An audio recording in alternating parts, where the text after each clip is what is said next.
Hi, I'm Kelsey. I'm the Little Witchy Mama, and today we're doing a video on how to start to learn the basics of astrology by comparing current transits to your natal birth chart. The topic of astrology is so broad, and even though I've been studying it for over a year, there's just still so much to understand. There is so much detail and so much nuance to all of the different things that are happening in birth charts, along with the transits as the planets move around us. I often find myself getting stuck, and when I do, I like to bring it back to basics. And so what I'm showing you in this video today is one of the best ways that I kind of bring it back to basics when I want to keep studying on my astrology, but I am at a roadblock with whatever it was that I was trying to work on. This method that I'm going to show you is really great for starting to get a grasp on little tidbits of information on like different areas of astrology. And you'll see as we work forward how that plays out. I'm going to be doing these videos twice every month for the new moons and the full moons. And if you want me to do one of those videos examining your personal chart and how the transit is affecting you, go ahead and like this video, follow me, and then leave a comment with your information about the time and place of your birth so that I can look up your chart and start crafting a chart for you based on that new transit. Whether it's just astrology that interests you or whether you're practicing witch like myself, I find that taking things back to following the movements of the moon is always just such a great way for beginning astrology. It gives you a good focus to start with so that you can start to branch out into other topics. By doing this comparison between my chart and the new moons and the full moons, I can learn a lot in a couple hours, spending a couple hours, once every 2 weeks. And it really helps to give you a jumping off point for other topics that you might want to explore in astrology. This video is for beginners, but you should have a basic understanding of what a birth chart looks like, how it functions, what the planets and placements are. You don't need to have things memorized. You don't need to have the meanings of the houses memorized or the symbols for each sign and planet. I don't still. I always have to take a little refresher, and we can do all of that in the process that we're about to do. But just understanding a basic understanding of what a birth chart is, how it functions, that type of stuff. So I'm going to go through with you what I did to look at this Gemini New Moon that we just had yesterday, May 26, 2025. You can feel free to pause the video as I go along so that you can follow what I'm doing and look at it with your chart. And then if you have questions or you want some help with interpreting different placements or aspects, go ahead and leave a comment in the comment section. I'm a small creator, so I see all of everything, and I'll give you guys my personal opinions and interpretations on what's going on for you. Also, before we dive in, a quick note on resources, because yes, there is so much that you can look at online, but there is a lot of also misinformation online. It can be hard to tell which creators are creating genuine content, who is just creating for clout, who maybe is just excited to be studying astrology and doing something new and just wants to get into the world of sharing that with others, which is great. But we want to make sure that the information that we're using has a solid foundation, is based in this ancient practice and research.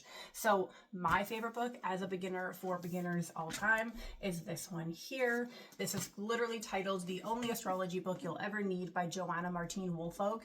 Also, size of it, huge. Price of it, affordable. Amazing. US $22.95. Canadian, I paid $27 with free shipping. Got it same day delivery on Amazon Prime. So fantastic. It's a great book. It goes very in depth about a lot of different parts of the birth chart. It doesn't talk as much about the transits, but it is going to be helpful for what we're doing here. I have a number of other little books like this one, which I had picked up. Honestly, this one, I just really liked the aesthetic of how it looks inside. It's very cute. It offers more short, quick tidbit information, which can be also helpful when you're just trying to really digest a subject. Sometimes reading too much leaves you overwhelmed, and then you can refer to something a little simpler just to get the quick notes on it and help solidify in your mind what it is that you're trying to understand. Another thing I use a lot is YouTube. I'll go on YouTube, and when I can't find what I want in these books, I will look up 11th house such and such and see what people have to say on it there. But the one thing about that is, just be discerning. Watch more than one video. Watch as many as you have the time for. Take all that information that you've gathered, kind of amalgamate it, get an understanding for it, and then use that to help you with your interpretations. And that goes for any social media. Sometimes TikTok is a good resource. It's also sometimes a terrible resource. But if I'm looking for quick information and I can find enough reputable creators who have similar things to say about the subject, then I can go, okay, that makes sense and kind of helps me decipher this a little better. Also, write your stuff down or type it up. If you're really into studying this and you're really trying to get a good grasp on it, it's great to have like a journal for these things, a book of shadows if you're a witch. Track your journey, and you can come back to it later and you can look at your understanding of it to deepen it. You could look back and see if your predictions and interpretations of what's going on in your life at the time rang true down the line, or maybe you were like a little bit off base, but by looking back and seeing that, you can be like, oh, okay, I understand this a little bit better more now, and then it will help you in the future when you're trying to understand and interpret these transits and placements and all these types of things. Anyways, let's move on and actually start the process. So yes, yesterday, May 26, 2025, new moon in Gemini. New moons, full moons, a big part of my practice. New moons is more so. So I wanted to dive into it, what it means for me, what I should start working on, all of that type of stuff. Our new moons are ubiquitously known as the time to begin manifestations. You have the moon at its smallest, but it's planting its seeds. It's growing into the largest version of itself. It's growing just in general. Everything is expanding. It's growing. It's a good time for beginning those manifestations, starting new projects, working with new intention on goals maybe that you already have. Anything like that. So I always start my process by first going to astroseek.com. I will link that in the description. It's a free website that you can use, and you're going to go into there and you're going to use their transit calculator, and it's going to ask you for the information. So you're going to enter your birth information for your birth chart. So, your time, your place, date of birth, location of birth, and then you're going to add the transit information that you're looking for. So if you're looking for it right now, then you're going to enter where you are in the world right now with the time and the date and all of that. Or if you're planning ahead for the new moon, like maybe you are trying to prepare a manifestation ritual, maybe you are going to be doing a meditation or just even setting intentions. So you want to think about that and when and where you're going to be doing that and enter that information. So when I did it, I was planning ahead. So I was like, I'm going to be at home. I'm going to enter like my home placement and the time, 6 p.m. that I think I'll be sitting down to do this, so that I have an accurate idea of what is happening astrologically at that moment, because a difference of hours can completely change placements and aspects between planets and different things. So you want to make sure that you're being intentional and accurate about getting that information. So the first thing that you want to look at is on the outer ring of the chart. You're going to see all of the transit planets, what everything looks like in the skies right now or for the time that you're looking at. And those planets are going to be in orange. So for this, we're looking for the moon. So we're going to find the little half moons or crescent moon symbol, and we're going to see where she's at. You with me so far? Okay. So my orange moon is like up in this top corner. And if I take from the moon and I go to draw a straight line down into the center of my chart, I would notice that I'm passing through a sign on that second outer ring. And so the sign that the moon in is Gemini. We knew that, it's in the title of the video, but it's good just to orient yourself with how everything's looking on the chart. And then if I go further than that, I will see that down in this little pie slice, down in the closer to the center, is the number 11, which means that the current transiting moon is transiting through my 11th house. So my 11th house in my personal birth chart. So you're kind of looking at those types of things. And then what is the 11th house about? I forgot when I looked at it, because it's hard to remember all of the things that you need to in astrology. And so that's when you're going to take your big, beautiful book of knowledge and we're going to go, okay, I'm going to flip over to the chapter about houses. I'm going to have a look at the 11th house and I'm going to see, okay, 11th house of friends, hopes, and wishes. Okay, so now I have an idea of like the area of my life that the moon is transiting. So I have an idea of the area of my life that I could focus on when starting to think about what kind of things I want to manifest, what type of intentions I'm setting for this next lunar cycle, and things like that. At this point, I'm going to grab a notepad, a notebook, a book of shadows, whatever it is, because we're about to be looking at a lot of information and we're going to forget if we don't at least make a couple notes. Even if you really don't want to write up like a whole thing for yourself, just take a couple notes while you're doing this process or you're going to get lost. So I'm going to say new moon in Gemini, transiting natal 11th house. And then from there, you can add some notes, like this is the house of friendships and hopes and wishes. Maybe you're like, okay, I don't fully understand like what that means. Like, what does that encompass? What kind of things fall under that jurisdiction? Well, I mean, there's a little 1-paragraph write-up in here, but I mean, that might not be enough. And maybe I'm having a hard time looking at this. So I'm like, okay, I'm going to take my other cute astrology guide. I'm going to see what they have to say about the 11th house. This one has an even shorter write-up, but it says simply, detached relationships, friendships, clubs, societies, group activities. It is a social house.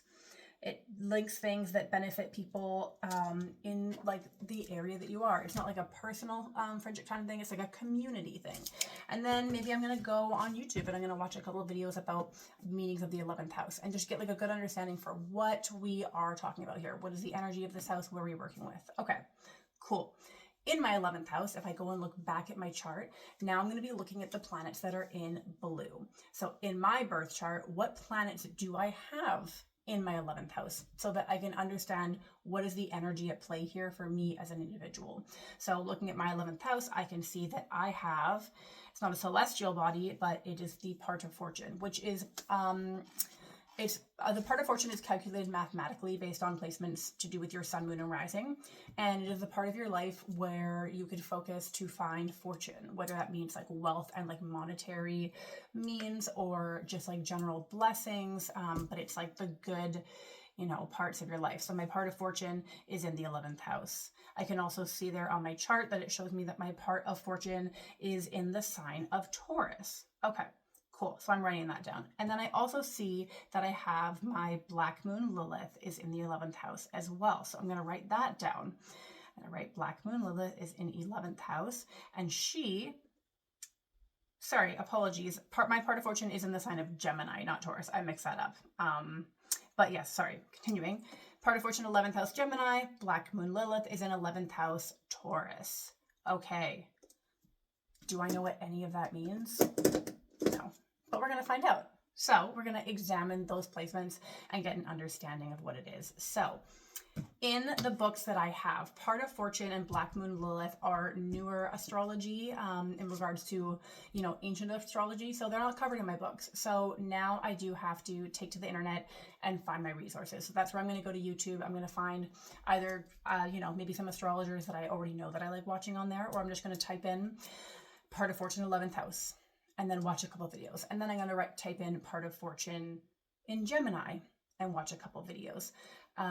It's pretty rare that you're going to find an astrologer who's going to break down like Part of Fortune in every house, in every sign, in like individual videos. So we're going to have to do like a little bit of work here. So to help you with that, my hot tip is that when you're looking at these things, the sign that a planet is in is, hold on. The sign that a planet is in is how that energy is being perceived or transmitted or like, coming up in you as a person. And the house it's in is where that energy is being put. So the part of fortune, the sign that it's in is how I'm going to find fortune. And then the house is where I'm going to find it.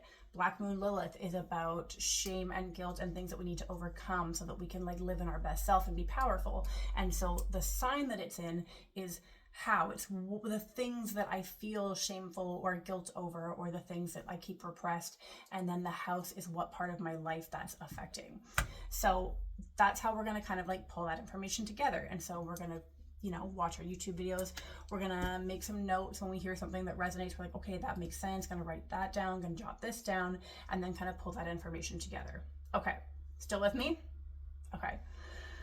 So now we've pulled all this information together. We're kind of looking at it and we're like, oh gosh, like I've just spent all this time looking at this house and the stuff in it. And I don't really understand like how that's going to relate to anything that's going on in my life. Okay, let's break it down. So using my chart as an example, 11th house, the house of friendship, hopes and wishes, house of community, house of like social networking, and like the need of communicating and connecting with people. All of that type of stuff is in that realm. You could think of social media as being part of in that realm. Those like communications of communities that you build online or in person, depending on what kind of like, you know, situation in life and the different factors of you know, who you are and how you operate and how you connect with people. Okay. So my part of fortune is in Gemini. And so I look at that and I think, okay, the part of fortune in Gemini means that in order to find myself turning the tides and finding like my highest abundance and wealth and prosperity and all of these types of energies, is that I need to become a communicator. Gemini is a sign of communication. It's also a sign of learning, not higher learning. That would be Sagittarius, but it's more of like the curiosity, like the curious zest of just like learning new things, and then being the chatty Cathy that wants to share those things that you learned with other people. So in order to receive the blessings of my part of fortune, I need to embody that type of energy, and I need to embody it in places that are related to my 11th house, in community settings, creating community, creating social networks.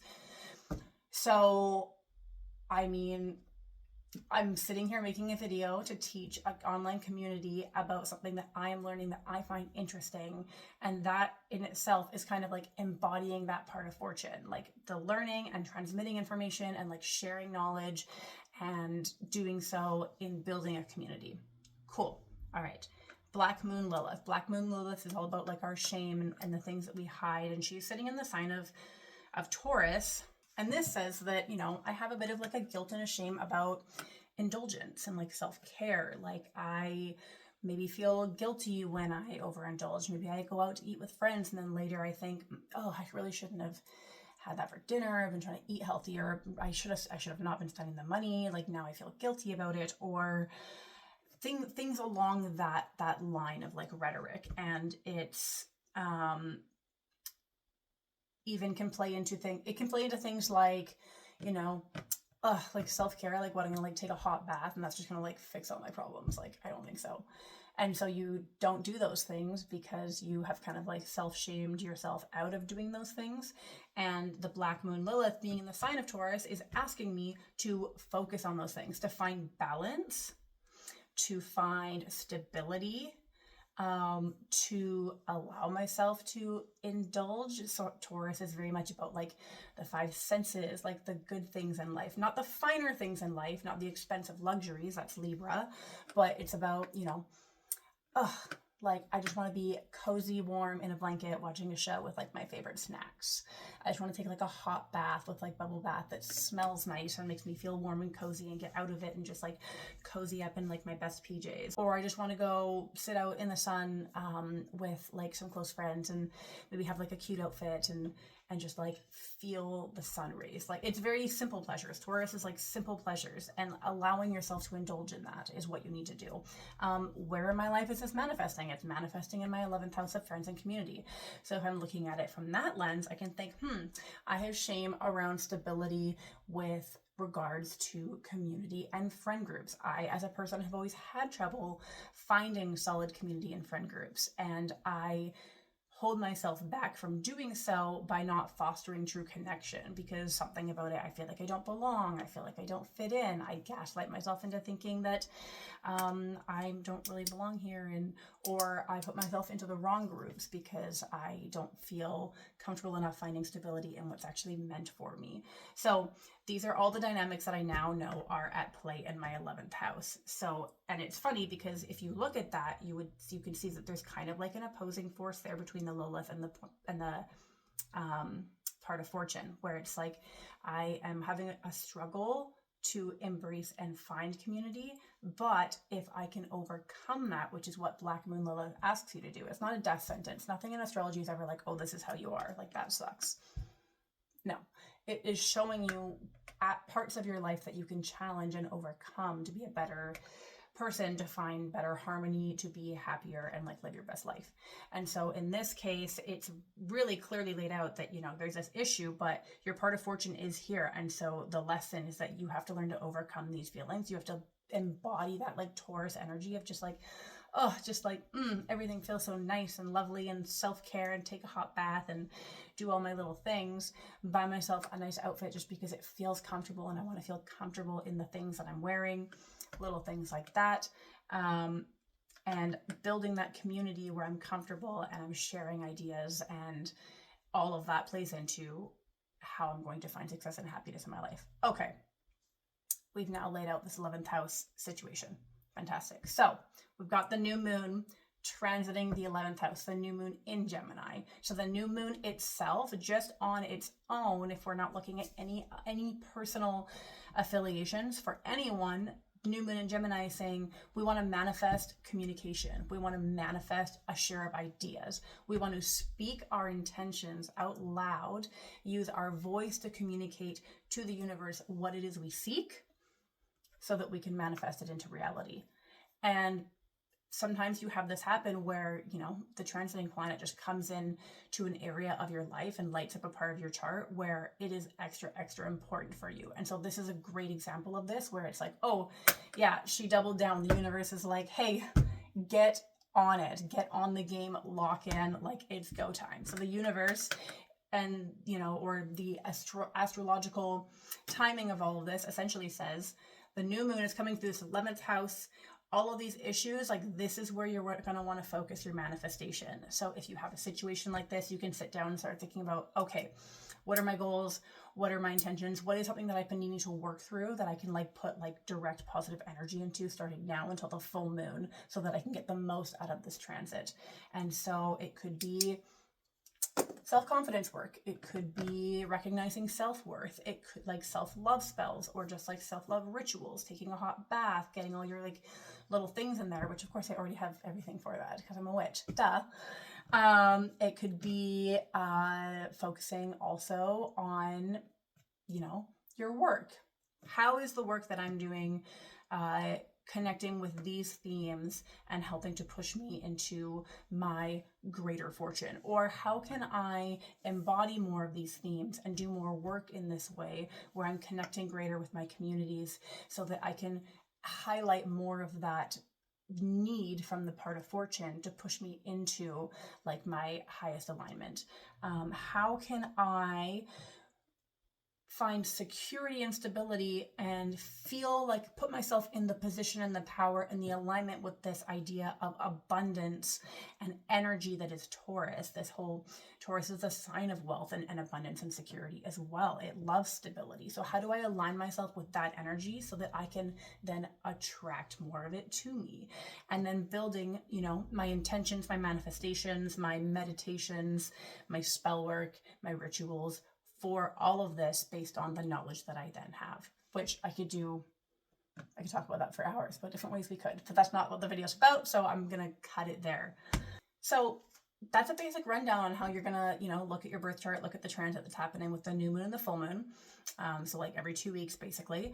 And then learn, where you're at, where you need to be moving, what you need to work towards, or with the full moon, what it's time to start to let go of.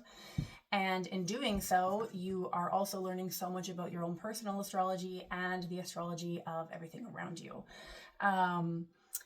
Before I started reading about all this stuff today, I had no idea about anything that had to do with the Black Moon Lilith. I had never heard of the part of fortune because they're not covered in my textbooks that I study from mostly, but now I know a decent amount about them, and it adds to the knowledge that I have to continue doing astrological work and eventually helping do work for other people and do readings for other people in their charts. You can take this one step further. I did yesterday, but I'm not going to get into it too much because it's more advanced, but you can look at, the aspects. You can examine the house that's opposite your 11th house and what the dynamic is there between those two, because that'll be very important. You could realize that, the 11th house is part of the 3 houses of relationships. So what's going on in the other 2, and what aspects are happening? Are there trines to the 3rd, 7th house? Is there an opposition between a planet with the 5th and the 11th house? That's a little bit more advanced, and I can cover that type of stuff in other videos and other tutorials. But like I said in the beginning, I will be doing these videos every 2 weeks. I will be preparing ones for another video for the full moon. And so if you would like me to use your chart to examine for that full moon. Like I said, like the video, follow me, leave a comment, let me know like the information that I need to know so that I can pull up your chart and do it for you. And I would be happy to do that. So I'll probably, if anyone wants that, I'll post probably 2 videos, one with my own chart and one with whoever's chart I select. Just pick someone at random. And yeah, so I'll see you in a couple of weeks.